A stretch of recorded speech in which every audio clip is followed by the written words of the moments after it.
네, 오늘 출근길 책 이야기는 어,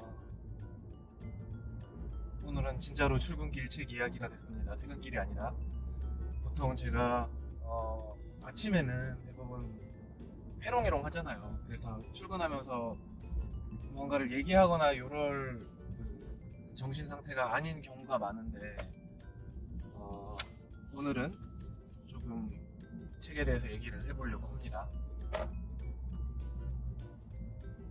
네, 오늘 출근길에 말씀드릴 책은 언젠가 대주제로 한번 다룰 거라고 생각했던 김은 작가님 얘기 중에 일부분만을 좀 떼어서 얘기를 해볼게요. 바로 칼의 노래입니다. 아마 여러분들 모두 책을 좋아하는 분이시면 혹은 책을 안 좋아하는 분이 실수로 더 그러실 것 같은데 오랫동안 잡게 되는 책들이 있을 거라고 생각을 해요. 그러니까 무슨 말이냐면 아주 옛날에 보고 또 보고 다시 보고 그거를 몇십 년간 반복할 수 있는 그런 책. 그게 이제 우리나라에서는 어린 왕자가 그런 포지션에 있는 것 같아요. 일단 책을 잡기가 부담이 전혀 없고 읽기도 편하고 그리고 어른이 되어서도 꾸준히 그 책이 주고자 하는 교훈과 가치를 퇴색 없이 제공해준다는 점에서 사람들이 오랫동안 잡을 수 있는 대표적인 책이지 않나라는 생각을 하거든요.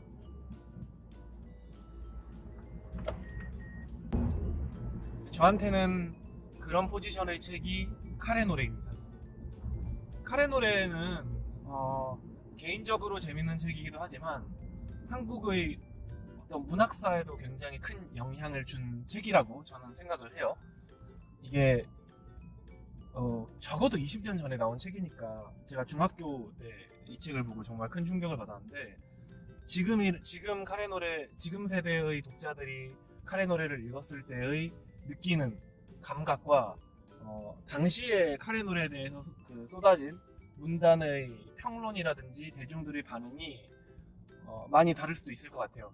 하지만 당시 기준으로 제가 정확히 기억하는 추천사 혹은 이 책에 대한 가장 대표적인 평가는 한국 문학에 쏟아진 벼락같은 축복이라는 말이었거든요.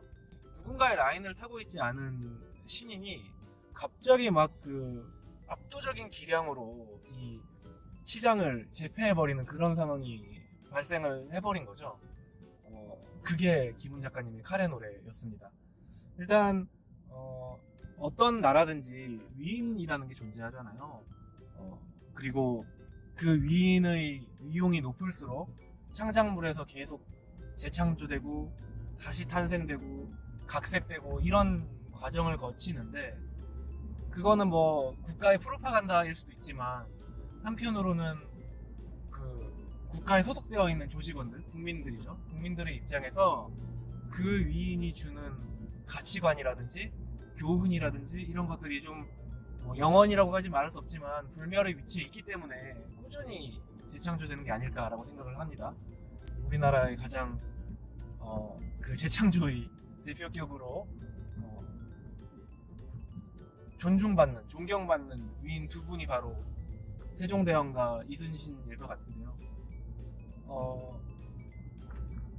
이순신 장군님 같은 경우는 이게 좀 제가 약간 과장일 수 있어요. 근데 제가 느끼는 건 뭐냐면 칼의 노래라는 책 전과 후로 이순신 장군님을 바라보고 창조하는 패러다임이 완전히 바뀌었습니다. 이게 무슨 말이냐면 칼의 노래라는 책의 관점에서 먼저 설명을 드릴게요. 칼의 노래의 시놉시스라고 해야 될까요? 단순한 위인전은 아니고요. 명량해전부터의 이순신 장군님의 일대기를 소설화해서 다룬 2권짜리 책이에요. 여기서 제목에 등장하는 칼이라고 함은 이제 이순신 장군이 백의종군을 한 이후에 칼을 새로 만드는데 칼이라고 하는 거는 우리가 여러분들도 삼국지에서 아마 보셨을 거예요. 개인 무기, 커스터마이징된 무기가 좀 단순히 무기로서도 쓰이지만 되게 장수들한테는 자기 스스로를 상징하는 아이덴티티라고 여겨졌던 것 같아요. 그래서 우리가 흔히 관우하면 청룡 언월도를 떠올리고 그다음에 장비하면은 장팔3호를 떠올리고 여포하면 방천하극을 떠올리는 것처럼 이순신 장군님도 백의 종군 후에 칼을 새로 맞춘 거죠. 칼을 새로 맞추면서 거기에 문구를 새긴 게 일휘소탕 혈염산하라는 글을 새깁니다. 이제 그게 제가 가보진 않았는데 그 충남 아산의 현충사에 전시가 돼 있다라고 알려져 있고요. 제가 이제 그 칼의 노래, 제목에서 나오는 칼의 노래가 칼의 노래에서 말하는 칼이 바로 이 칼을 뜻하는 거예요. 그 전에도 칼은 있었겠지만요.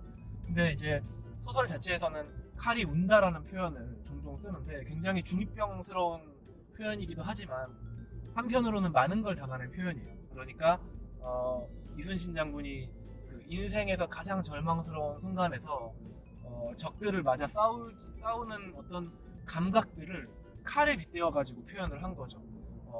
그 적들은 자기와 같이 그 한솥밥을 먹는 병사들을 죽인 적들이기도 하고 자기가 지켜내야 하는 민초들을 겁탈하고 침탈하고 그랬던 적들이기도 하면서 결정적으로 자신의 아들 이면이라는 아들을 굳이 찾아내서 죽인 그 소설상 그 언급으로는 이순신의 아들이기 때문에 찾아 죽였다라는 식으로 이제 진행이 되고 있는데 아들을 죽인 철천지 원수 같은 적들을 향한 칼이기도 하죠.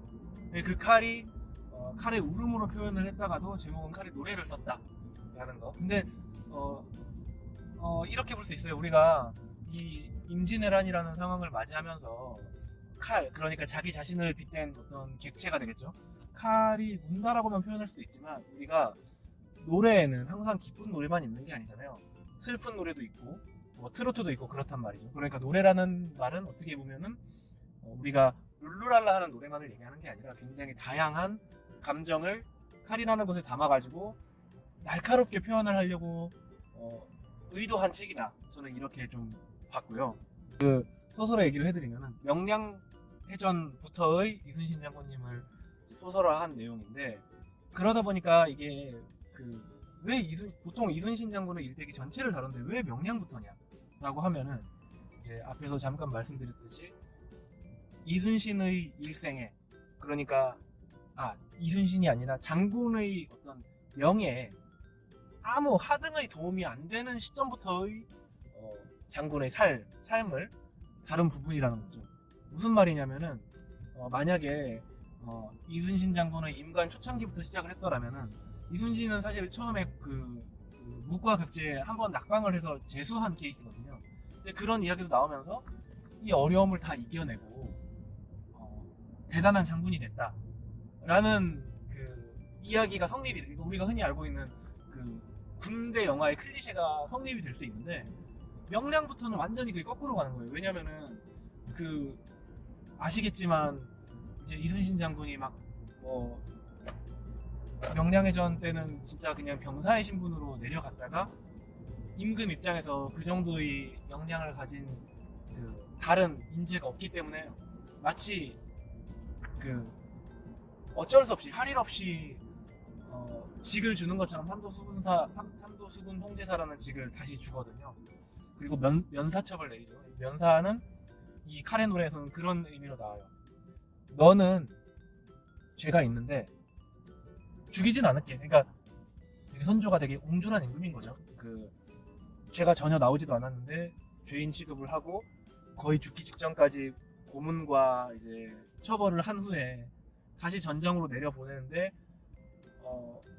어쨌든 일본군을 막아야 되니까 장군직을 주면서 면사라는 그냥 딸랑 국어를 주는 어떤 권위도 세워주지 않은 채 이제 그런 건데 그러다 보니까 이야기 자체가 우리가 흔히 느끼는 전투를 빡 승리하고 이겼다 만세 요게 아니에요. 칼의 노래라는 책에서는 전투 자체의 허무함을 굉장히 많이 느낄 수 있죠.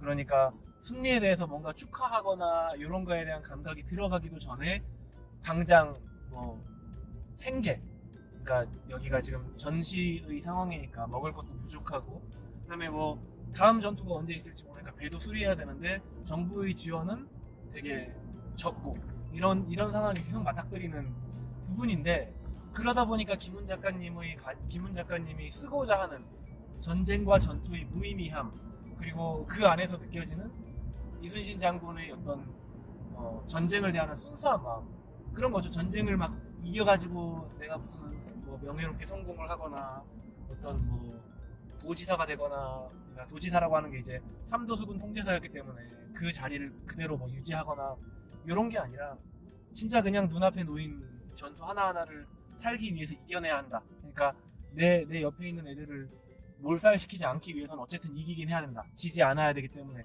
이런 느낌의 감각을 절절하게 표현한 그런 책이고요. 그래서 이순신 장군님의 생애처럼 명량 이후부터 노량까지 진행이 되고 노량 이후 이야기가 없는 이유는 그때 장군의 숨이 끊어지기 때문이에요. 패러다임이 바뀌었다. 이게 무슨 의미냐면요. 그러니까 광화문에 있는 장군님 동상을 보면은 엄청 무섭죠. 막 그 부리부리하고 막 칼도 엄청 크고, 실제로 그 장군들이 쓰던 칼은 되게 큰데 그런 이미지였단 말이죠. 근데 이순신 장군님의 인간적인 면에 클로즈업 해가지고 묘사한 창작물이 물론 있었겠지만 성공한 창작물들 중에 거의 최초였어요. 칼의 노래가. 그래서 그 전에 뭐 어린이 위인전이라든지 이런 거 보면은 이순신 장군님은 그냥 막 괴물이에요. 지질 않아. 다 잡고 다 죽이고, 뭐 임금이 막 그렇게 자기를 갈고도 다시 나라를 위해서 충성하고, 그러니까 이 충성한다는 거의 그 수미상관이 이순신 장군님이 죽은 후에 붙여준 임금의 시호, 그 충무공이라는 그 호에도 되게 딱 맞아 떨어지는 스토리인데, 그러다 보니까 사람들이 이순신 장군님이 인간이지만 인간일 거라고 생각을 안 해왔던 면이 되게 큰 거죠. 이 사람은 신이고, 그러니까 무신, 신이고 영웅이고 막 그런 존재, 압도적인 존재였는데 칼의 노래에서 처음으로 이 사람이 아들이었구나, 자기 어머니를 그리워하는, 혹은 이 사람이 아버지였어, 혹은 이 사람이 남자였어, 이 사람이 그냥 할아버지였어, 이런 느낌이 거의 처음으로 와닿은 책이었기 때문에 이 뒤부터는 많은 창작물에서 이순신도 사람이었다라는 거를 대입해서 나오기 시작해요. 대표적인 게 이제 불멸의 이순신이죠. 불멸의 이순신의 원작은 김탁환 작가님의 소설이긴 한데, 그 원작자의 이름이 김은 작가님이 공동으로 들어가 있었던 것 같은데, 그게 아마 칼의 노래에서 좀 차용한 부분이 있지 않나라는 그런 생각이 들고요.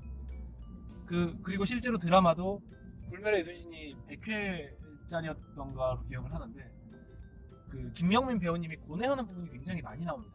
고뇌하고 슬퍼하고 뭐 그런 부분이 되게 많이 나와요. 우리가 알고 있는 이순신, 칼의 노래 이전까지의 이순신 장군이 갖던 이미지와는 굉장히 상이한 그런 부분이고요. 그래서 이제는 그 이순신 장군님에 대한 이야기를 그릴 때 인간 이순신에 대한 묘사를 적극적으로 활용을 합니다. 그리고 그게 이순신 장군님의 일대기를 더 극적으로 만들어준다라는 걸 사람들이 인정하기 시작했어요. 명량에도 그렇고요, 한산에서도 그렇고요. 그 전쟁의 참상을 절절하게 보여줄 수 있었던 게 김은 작가님의 문체이면서도 이 이야기를 진행하는 화자인 이순신 장군의 담담한 시선이 이 책의 가장 큰 매력 포인트가 아닐까라는 생각을 하고요. 이런 점만을 극대화시킨 게 이제 남한산성 작품에서 그게 완전히 극대화가 됐죠. 이제 칼의 노래 같은 경우는 전쟁 상황에서 비록 담담하지만 이순신 장군님이 좁혀는 느낌이 있는데, 남한산성은 그냥 두드려 맞기만 하잖아요. 그러니까 그러다 보니까 더 잔인하게 느껴지고 더 절절하게 느껴지는 건데, 어쨌든 그리고 이순신 장군님이 처한 인간적인 힘든 상황들 또한 되게 담담하게 계속 서술이 돼요. 아무렇지 않은 듯. 그러다 보니까 이순신 장군님이 가장 극적으로 자기의 분노가 폭발하는 것을 표현하는 부분이 나와요. 그게 바로 자기의 아들이 일본군에 의해 죽었을 때 그 작전에 참가했던 일본군을 잡아오는 장면이 있거든요. 근데 이제 삼도수군 통제사면은 이제 지금으로 치면은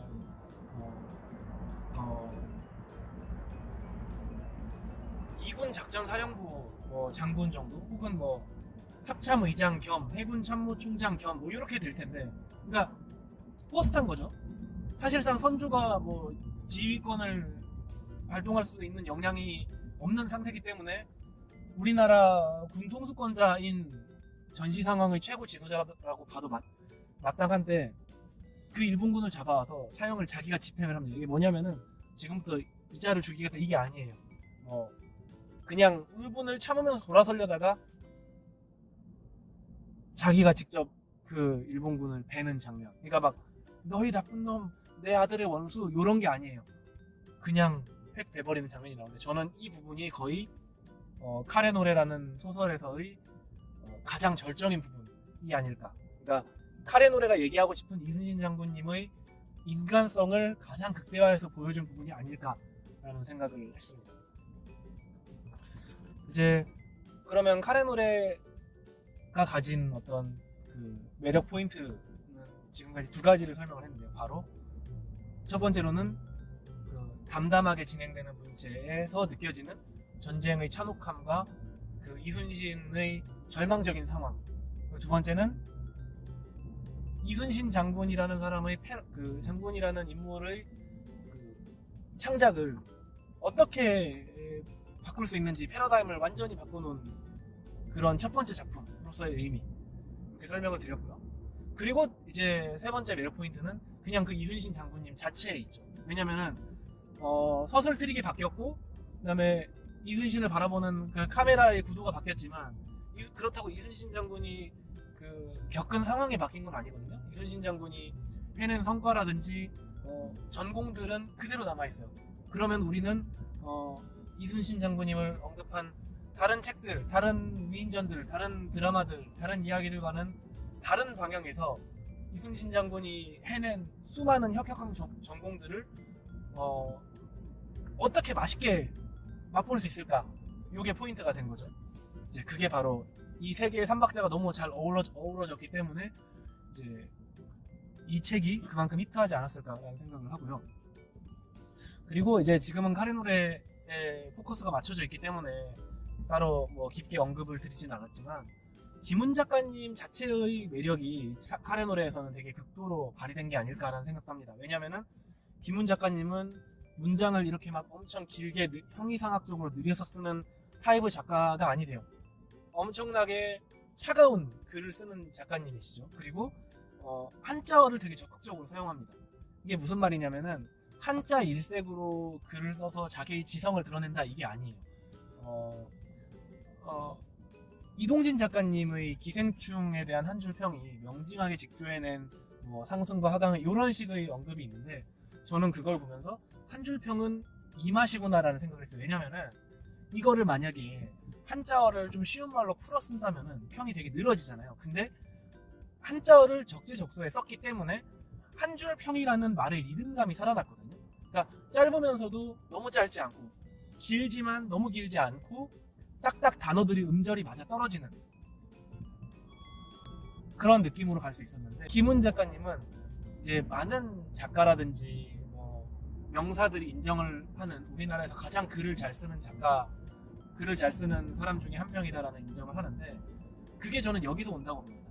한자어를 굉장히 많이 아시고 그거를 막 쓰는 게 아니라 한글로 표현할 수 없지만 그 리듬감을 살릴 수 있는 아주 절체절명의 순간에 한자어를 결정적으로 써주는 그런 느낌이에요.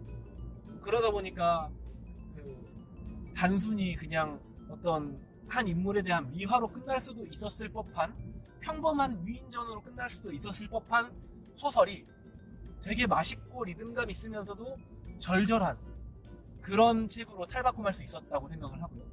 그리고 이제 앞에서 문장이 차갑다라고 말씀을 드린 게 문장이 대부분 길지 않기 때문에 그런 건데 문장이 차갑고 굉장히 객관성을 드러내기 위해서 최선을 다해 쓰여진 노력이 보이다 보니까 문장이 차갑기 때문에 이야기가 더 뜨겁게 느껴져요.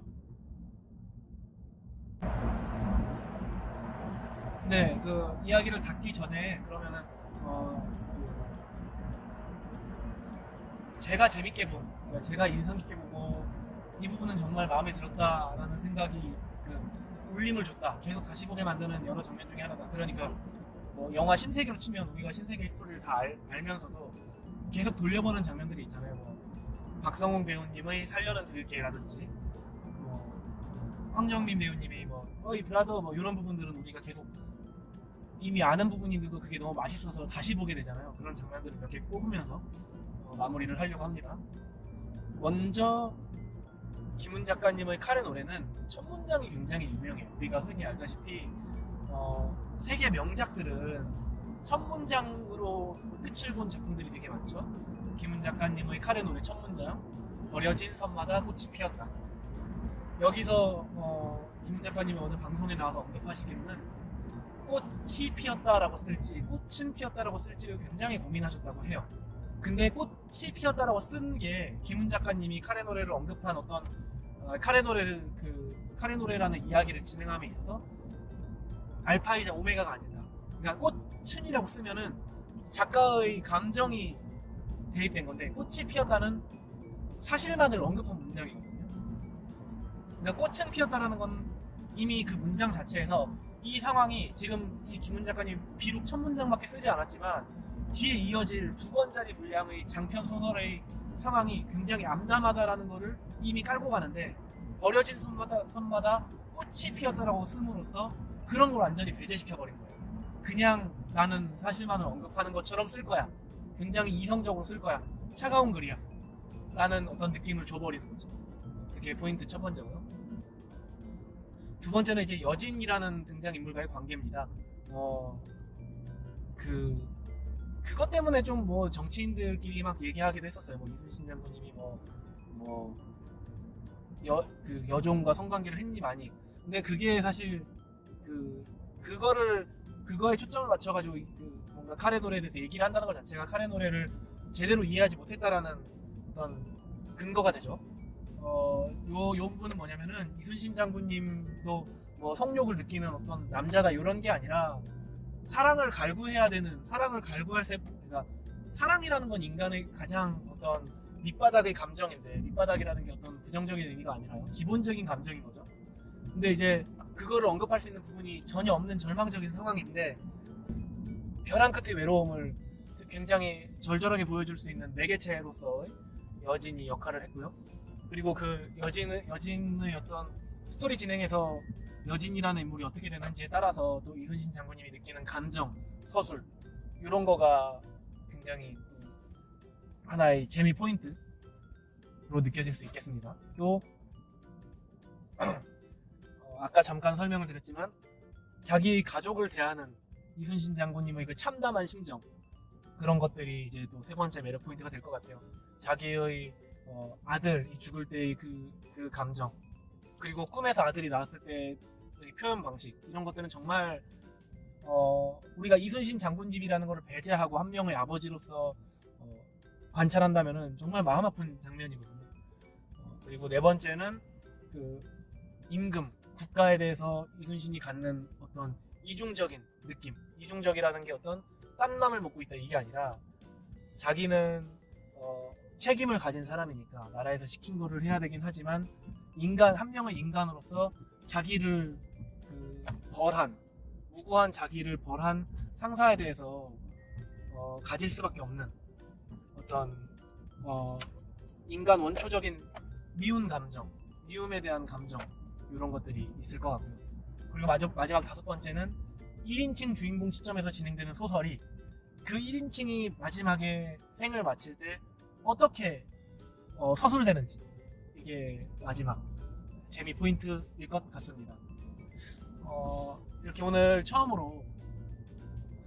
그 카레 노래라는 책에 대해서 출근길 책 이야기 진행을 해봤는데요.